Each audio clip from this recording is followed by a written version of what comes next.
નમસ્કાર વિદ્યાર્થી મિત્રો, પથદર્શક યુટ્યુબ ચેનલની અંદર આપ સર્વનું સ્વાગત છે. મિત્રો, ગુજરાત ગૌણ સેવા પસંદગી મંડળ દ્વારા CCE ની નવી જાહેરાત જે છે એ કરવામાં આવી છે. તો આ જાહેરાતની અંદર કોણ કોણ એપ્લાય કરી શકશે, કઈ તારીખ દરમિયાન તમારે ફોર્મ ભરવાના છે, એનો અભ્યાસક્રમ શું છે, એ તમામ બાબતો કે જે એમને નોટિફિકેશનની અંદર જણાવી છે એ તમામ બાબતોની આપણે ચર્ચા કરવાના છીએ. તો સૌથી પહેલા, જો તમે ચેનલની અંદર નવા છો તો ચેનલને સબસ્ક્રાઇબ કરી દો અને આપણા વોટ્સઅપ ગ્રુપને તમે હજી સુધી જોઈન ના કર્યું હોય તો વોટ્સઅપ ગ્રુપની લિંક તમને ડિસ્ક્રિપ્શન બોક્સની અંદર આપેલી છે, ત્યાં જઈ અને તમે આપણું જે વોટ્સઅપ ગ્રુપ છે એ જોઈન કરી શકો છો. શા માટે વોટ્સઅપ ગ્રુપ જોઈન કરવાનું છે? તો કે ત્યાં કને તમને પરીક્ષા સંબંધિત અપડેટો જે છે એ મળતી રહેશે.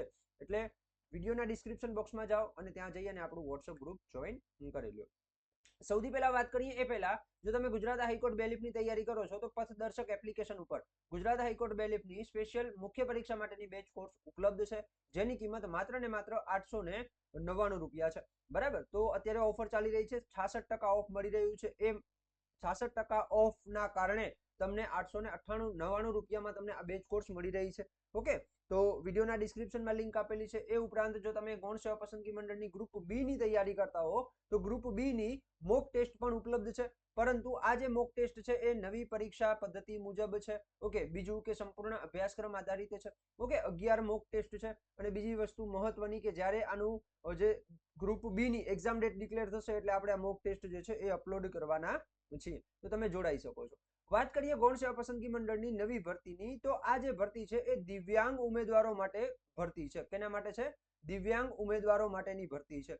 બરાબર, હવે આ જે દિવ્યાંગ ઉમેદવારો છે, જો અહીંયા કને કીધેલું છે કે ગુજરાત ગૌણ સેવા પસંદગી મંડળ ગાંધીનગર દ્વારા ગુજરાત ગૌણ સેવા વર્ગ 3 ની બરાબર ગ્રુપ એ અને ગ્રુપ બી ની સંયુક્ત સ્પર્ધાત્મક પરીક્ષા જે છે એ માટે નીચેની દર્શાવેલ જગ્યાઓ સીધી ભરતીથી ભરવા માટેની પ્રક્રિયા. ઓકે, ફક્ત દિવ્યાંગ ઉમેદવારો માટે. કોના માટે છે? દિવ્યાંગ ઉમેદવારો માટે છે. ઓકે, હવે બીજી વસ્તુ કે આમાં ફોર્મ ક્યારે ભરી શકાશે? તો કે 1/4/2025 થી 1/4/2025 ના બપોરે 2 વાગ્યાથી કરી અને 25/4/2025 બરાબર, એટલે કે 25 દિવસ જેટલો સમય આપેલો છે ફોર્મ ભરવા માટેનો.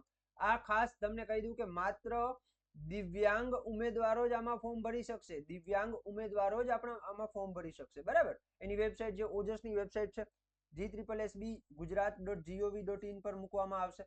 બરાબર, આની વધારે વિગત જો તમારે લેવી હોય તો આ વેબસાઇટ ઉપર તમને મળી રહેશે. પણ તમારે ફોર્મ જે છે શેના ઉપર ભરવાનું છે? ઓજસ ઉપર ભરવાનું છે. બરાબર, ઓજસ ઉપર ભરવાનું છે. તમે પછી આના ઉપર ફોર્મ ભરવા જશો ગૌણ સેવા પસંદગી મંડળની વેબસાઇટ ઉપર, બરાબર, તો ત્યાં તમે ફોર્મ ભરી શકશો નહીં. બરાબર, એ માત્ર તમને માહિતી માટેની જગ્યા આપેલી, જે વેબસાઇટ આપેલી છે. ઓકે, તો ક્યારથી? 1/4 થી, એટલે કે 1 એપ્રિલ થી સ્ટાર્ટ થશે અને 25 એપ્રિલ સુધી તમે જે છે ફોર્મ ભરી શકશો. ઓકે, કેટલી જગ્યા છે? તો જુનિયર ક્લાર્ક વર્ગ 3 ની 174 જગ્યા, જેમાંથી 52 જગ્યા જે છે એ ઓછી દ્રષ્ટિ એટલે અથવા તો અંધત્વ અથવા ઓછી દ્રષ્ટિ ધરાવતા ઉમેદવારોની છે. ઓછું સાંભળનાર અથવા બધિર માટેની 53 જગ્યાઓ છે. બરાબર, પછી જે છે હલનચલન એટલે કે રક્તપિત્ત, મગજનો લકવો એવા જે વિકલાંગ છે એ લોકો માટે, એટેકનો ભોગ બનેલા, એસિડ એટેકનો ભોગ બનેલા, વામનતા, બરાબર, એમના માટેની 13 જગ્યા છે. અને જે બીજા છે કયા? તો કે સ્વલિનતા, બૌદ્ધિક દિવ્યાંગતા, ખાસ વિષય શીખવવાની અસક્ષમતા અને માનસિક બીમારી, બરાબર, એમની 56 જગ્યા. આમ ટોટલ જોવા જઈએ ને તો 343 જગ્યાઓ છે. કેટલી જગ્યાઓ છે? 343 જગ્યાઓ છે બધી મળીને. બરાબર, ગ્રુપ એ અને ગ્રુપ બી બંનેની મળી અને 343 જગ્યાઓ છે. ઓકે, હવે જો આ જે જગ્યાઓ છે એની વાત કરીએ તો એ જગ્યાઓમાં જે ગ્રુપ એ અને ગ્રુપ બી આપણે ઓલરેડી એની જે લાસ્ટ ભરતી હતી એની અંદર આપણે જોયું હતું કે ગ્રુપ એ માં કયા આવે, ગ્રુપ બી માં કયા આવે. બરાબર, એટલે એમાં વધારે વિગતમાં આપણે પડતા નથી. ઓકે, જોઈએ આગળ. નેક્સ્ટ કે હવે આની અંદર જે છે વય મર્યાદા શું હશે? બરાબર, વય મર્યાદા શું હશે એની વાત કરીએ તો વય મર્યાદામાં જો મિનિમમ જે છે તમારી, મિનિમમ એટલે ઓછામાં ઓછી ઉંમર કેટલી? ઓછામાં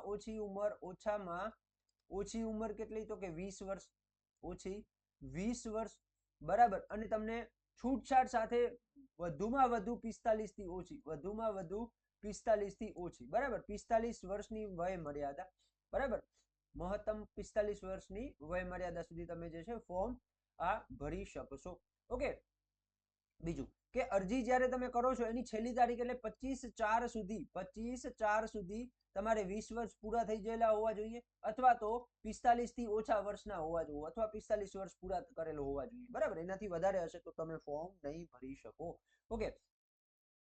એનાથી આગળ શૈક્ષણિક લાયકાત, જે યુનિવર્સિટી એટલે કે તમારું બીએ અથવા બીકોમ, બરાબર, એ તમારે કરેલું હોવું જોઈએ. ઓકે, ચાલો, ગ્રેજ્યુએટ હોવા જોઈએ ટૂંકમાં કહી શકાય. ઓકે, એનાથી આગળ વધીએ તો જો આ જે એક્ઝામ છે એ સીબીઆરટી પદ્ધતિથી લેવાની છે. કઈ રીતે? ઓનલાઈન સીબીઆરટી પદ્ધતિથી, જે ગઈ વખતે લેવાની હતી એ મુજબ જ, બરાબર. અહીંયા જો પગાર ધોરણ આપેલો છે, આ ગ્રુપ એ ની પોસ્ટ છે, બરાબર, હેડ ક્લર્ક ની, જેની અંદર 40,800 જે છે એ પ્રથમ 5 વર્ષ સુધી ફિક્સ હોય છે, બરાબર. અને સિનિયર ક્લાર્ક આ જે ગ્રુપ બી ની છે, બરાબર, એની અંદર 26,000 પગાર હોય છે, બરાબર. એની અંદર કેટલો હોય છે? 26,000 પગાર હોય છે. ઓકે, પરીક્ષા ફી ની વાત કરીએ તો જો જે છે એ અંકે ₹400 રહેશે, બરાબર. અને જ્યારે તમે પરીક્ષામાં ઉપસ્થિત રહો છો તો આ જે પરીક્ષા ફી છે તમને પરત મળી જાય છે, બરાબર, જે ગઈ વખતે હતું એ મુજબ જ છે. ઓનલાઈન કરી શકો છો તમે, ફી તમારે ઓનલાઈન જે છે ભરવાની રહેશે.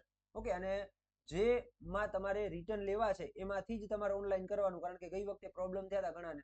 ઓકે, ચલો, જો સીબીઆરટી પદ્ધતિ મુજબ છે આ પરીક્ષા, અને એનો પ્રાથમિક કસોટી જે છે ગ્રુપ એ અને ગ્રુપ બી બંનેની સંયુક્ત રહેશે. ઓકે, એમાં રીઝનિંગ 40, ગણિત 30 ગુણ, રીઝનિંગ 40 ગુણ, બરાબર, અંગ્રેજી 15 ગુણ અને ગુજરાતી 15 ગુણ, આમ 100 ગુણનું પેપર રહેશે. ઓકે, એમાં 0.25 નેગેટિવ માર્કિંગ રહેશે, 0.25 નેગેટિવ માર્કિંગ રહેશે. 1 કલાકનો સમય રહેશે, બરાબર. જે ગઈ વખતે હતું એ જ છે, સેમ જ છે, એમાં કોઈ ચેન્જીસ થયો નથી. જો 100 પ્રશ્નો, 100 ગુણ, બરાબર, એક પ્રશ્નનો 1 ગુણ અને 60 મિનિટનો સમય. એમસીક્યુ બેઝ હશે, ABCDE. આવી રીતે જો તમારે કોઈ સિલેક્ટ નથી કરવો તો તમારે ઈ સિલેક્ટ કરવો પડશે. ઓકે, ચલો, એનાથી આગળ તો આ બધી બાબતો ખાસ આપણે ધ્યાન રાખીશું.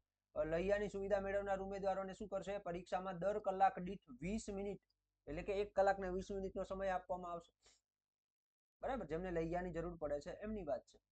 ઓકે, અને જે મુખ્ય પરીક્ષા છે પ્રથમ તબક્કાની બાદ સામાન્ય વહીવટ વિભાગ દ્વારા 18/5/2023 ના જાહેરનામા મુજબ ગ્રુપ એ માટે વર્ણનાત્મક, જ્યારે ગ્રુપ બી માટે એમસીક્યુ, OMR અથવા તો કમ્પ્યુટર બેઝડ સીબીઆરટી પદ્ધતિથી સ્પર્ધાત્મક પરીક્ષા લેવામાં આવશે, બરાબર. તો આ જે છે એ જાહેરાત જે છે, જાહેરાતની આપણે ચર્ચા કરી ગયા, બરાબર, કે કઈ જાહેરાત છે ને કઈ રીતનું છે. ઓકે, કેટલી જગ્યાઓ છે, એની પગાર ધોરણ શું છે, તમામ બાબતોની આપણે ચર્ચા કરી ગયા. અને આશા રાખું છું કે આ માહિતી આપને ઉપયોગી થશે. જો ઉપયોગી થાય તો આપના અન્ય મિત્રોને પણ શેર કરજો. મળીએ આવી અવનવી માહિતી સાથે. ત્યાં સુધી જય હિન્દ એન્ડ જય ભારત.